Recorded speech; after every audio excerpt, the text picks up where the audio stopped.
देखिए, निस्बत से फर्क तो पड़ता ही है ना।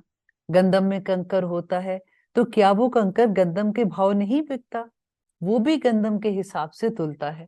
इसी तरह जो अल्लाह वालों की मजालस में बैठता है ना, वो खरा ना भी हो, खोटा ही क्यों ना हो, लेकिन इंशाल्लाह उसका हिसाब किताब और उसका भाव उस गंदम के भाव लग जाएगा।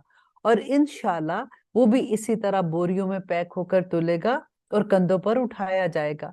और अगर वो दूर रहा तो आवारा पड़े कंकर की तरह पांव तले रोंदा जाएगा और उठाकर बाहर फेंक दिया जाएगा। यहाँ पे जरा इस मिसाल को समझें कि एक आदमी ने दो ईंटें ली, एक ईंट को मस्जिद में लगा दिया और एक ईंट को बैतुल खला में लगा दिया। ईंट तो एक ही जैसी थी ना, बनाने वाला लगाने वाला भी एक ही जैसा था, लेकिन एक की निस्बत मस्जिद से हो गई और एक की निस्बत बैतुल खला से हुई।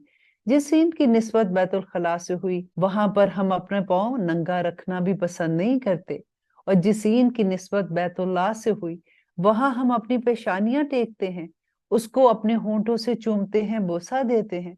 दोनों के रुतबों में क्यों फर्क हुआ? कीमत एक थी, चीज भी एक थी, एक ही तरीके से दोनों ईंटें किसी इंसान ने लगाई भी। फर्क तो सिर्फ ये था कि दोनों की निस्बत अलग अलग थी। अपनी निस्बत अल्लाह वालों से रखो, अहलुल अल्लाह कहलाओगे। यकीनन बहुत फर्क पड़ता है।